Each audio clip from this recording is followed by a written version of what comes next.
ტურიზმის ეროვნული ადმინისტრაციის მონაცემებით საქართველოში 2025 წლის იანვარ-ივნისის მონაცემებით ტურისტული ვიზიტების რეკორდული მაჩვენებელი დაფიქსირდა და ისტორიულ 2.3 მილიონ ვიზიტს მიაღწია. საერთაშორისო მოგზაურის ვიზიტების რაოდენობამ კი 3.2 მილიონი შეადგინა. პირველ შემთხვევაში მაჩვენებელი თითქმის 7%-ით არის გაზრდილი, მეორე შემთხვევაში კი 4%-ზე მეტად. ჯორჯია კაპიტალმა წყალმომარაგების ბიზნესი სრულად გაყიდა. როგორც კომპანიის ოფიციალურ გვერდზე გავრცელებული ინფორმაციაში წერია, ჯორჯია კაპიტალმა გამოიყენა ოფციონის უფლება და ჯორჯია გლობალ უთილითის დარჩენილი 20%-იანი წილიც გაყიდა. შეთანხმების მიხედვით, უდიდესი წილის მფლობელი აქვალია ჯორჯია ვალდებულია ჯიკაპს ოფციონის განხორციელებისთვის $70,400,000 გადაუხადოს. ტრანზაქციის დასრულება და თანხის მიღება 2025 წლის ივლისის ბოლომდე იგეგმება. ჯორჯია კაპიტალმა წყალმომარაგების ბიზნესის 80%-იანი წილი ესპანურ კომპანიაში 2021 წლის ბოლოს გაყიდა.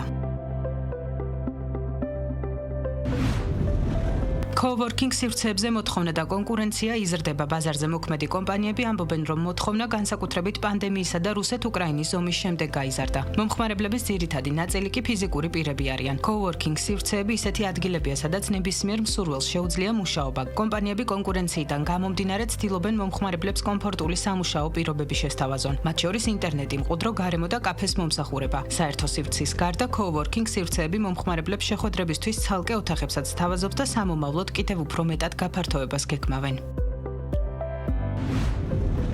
ქართულ საიუველირო ბაზარზე მალე სამკაულების ახალი ხაზი გამოჩნდება, რომელიც სპეციალურად ახალგაზრდა მომხმარებლებისთვის შეიქმნება და დაახლოებით 25 წლის ჩათვლით ასაკის ადამიანების ინტერესებზე იქნება მორგებული. კოლექციაზე კომპანია ზარაფხანა მუშაობს და ის ბაზარზე სექტემბრიდან გამოჩნდება. კომპანიის ინფორმაციით, ახალგაზრდული ხაზი ნაკეთობების ფართო ასორტიმენტს გააერთიანებს. კოლექციის სამკაულები კი როგორც ვერცხლის, ისე ოქროს ძვირფასი თვლებისაგან დამზადდება. საკოლექციო ხაზების გაფართოების გარდა ზარაფხანა ქსელსაც აფართოებს და სექტემბერში ახალი განსხვავებული ფორმატის მაღაზიის გახსნას გეგმავს.